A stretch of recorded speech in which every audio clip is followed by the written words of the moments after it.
9/11 के 9 या 10 दिन के बाद उन्होंने ये पूरा प्लान देखा कि किस तरह अगले 5 सालों में अपने 7 मुस्लिम ममालिक को खत्म करना है। यहूदियों को एक लैंड प्रॉमिस्ड है जो कि नाइल से यूफ्रेटिस तक का होगा। नाज़रीन, 1995 में नेतन्याहू ने किताब लिखी फाइटिंग टेररिज्म, जिसमें इसने बताया कि 3 से 5 साल के अंदर ईरान जो है वो न्यूक्लियर पावर बन जाएगा। अब आप देखें कि ये वो शख्स है जो पिछले तकरीबन 31 साल से झूठ बोल रहा है। और इवन अभी मैंने जो गुज़िश्ता वीडियो में बात की कि किस तरह जो है वो यूएस की अपनी जो डायरेक्टर है नेशनल इंटेलिजेंस की, उन्होंने इस बात की जो है वो तस्दीक की कि ईरान न्यूक्लियर बॉम्ब नहीं बना रहा। और उसके बावजूद इन्होंने किस तरह जो है इसको प्रीटेक्स्ट बना के एक दफ़ा फिर एक मुल्क में जो है वो जंग शुरू कर दी है। अब सवाल ये है कि आखिर ये सब कुछ क्यों हो रहा है। देखें, सैमुअल हंटिंगटन ने किताब लिखी थी 1995 में, कोल्ड वॉर के बाद, क्लैश ऑफ सिविलाइजेशंस, जिसमें उसने बताया कि किस तरह अब आने वाले वक्त में जो है वो आपस में स्टेट्स की वॉर नहीं होगी, आइडियोलॉजी की जंगें नहीं होंगी, बल्कि अब तहजीबों की जंगें होंगी, यानी कि सिविलाइजेशंस।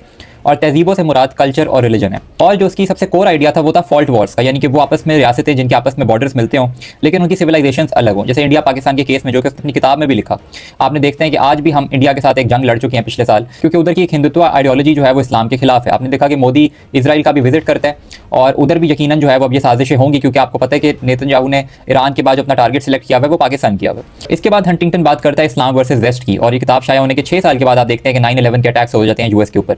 हंटिंगटन ये कहता है कि फ्यूचर में जो है ना वो जूडो क्रिश्चियन स्फेयर होगा और एक इस्लामिक स्फेयर होगा, और ये दोनों कंटेंडर्स होंगे फ्यूचर में। और आप देखते हैं कि उसके बाद 9/11 के 9 या 10 दिन के बाद हमें ये पता चलता है कि वेस्ली क्लार्क, जो कि उस वक्त के नेटो के कमांडर इन चीफ थे, वो बताते हैं कि वो पेंटागन गए और उधर जाके उन्होंने ये पूरा प्लान देखा कि किस तरह अगले 5 सालों में अपने 7 मुस्लिम ममालिक को खत्म करना है। और उसमें से आप देखते हैं कि 6 मुल्क वैसे ही खत्म हो चुके हैं, उसमें एक ईरान का नाम था और आज आप देख रहे हैं कि ईरान उनका एक टारगेट आपके सामने ही है। तो ये सारी चीज़ें पहले से प्लान हो चुकी थी। इसके अलावा आप देखते हैं कि अभी अमेरिकन टीवी होस्ट जो पहले रह चुके हैं टकर कार्लसन, उन्होंने बताया कि सऊदी अरब ने और कतर ने मिलकर कुछ मोसाद के एजेंट्स पकड़े जो वहाँ पे बॉम्ब ब्लास्ट करने की तैयारियों में थे। यानी कि ये बात तो क्लियर है कि जब ईरान कहता है कि हमने सऊदी ऑयल फील्ड्स पे हमला नहीं किया, वो इस बात की तरदीद कर देते हैं।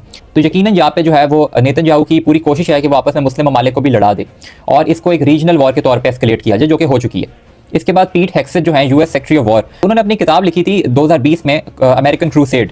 उसमें उन्होंने खुल के इस्लाम के खिलाफ बातें लिखी हैं। उन्होंने कहा है कि मैं सेकुलरिज्म के भी खिलाफ हूँ, मैं फेमिनिज्म के भी खिलाफ हूँ, डेमोक्रेसी भी नहीं होनी चाहिए, और वो यूएन को भी नहीं मानते क्योंकि उनको लगता है कि यूएन इजराइल के खिलाफ है। और उन्होंने कहा है कि Islam is not a religion of peace. तो ये बंदा जो है वो ट्रंप को पता नहीं इसके कौन से ख्यालात अच्छे लगे और ट्रंप ने इसको जो है वो लाके बिठा दिया, जबकि वहाँ पे काफ़ी सेनेटर्स ने कोशिश की थी कि ये जो है वो सेक्रेटरी ऑफ वॉर ना बने। इसके बाद ये मामला इधर नहीं रुकता। आप देखते हैं कि माइक हकबी, जो कि अमेरिकन एम्बेसडर है इसराइल में, वो टकर कार्लसन को एक इंटरव्यू देते हैं और उसमें बताते हैं कि बाइबल में ये बात लिखी हुई है कि यहूदियों को एक लैंड प्रॉमिस्ड है जो कि नाइल से यूफ्रेटिस तक का होगा। और उसके बाद उनको अपनी ही स्टेटमेंट के ऊपर जो है वो क्लैरिफिकेशन देनी पड़ जाती है, क्योंकि इसके ऊपर काफ़ी क्रिटिसिज्म आया।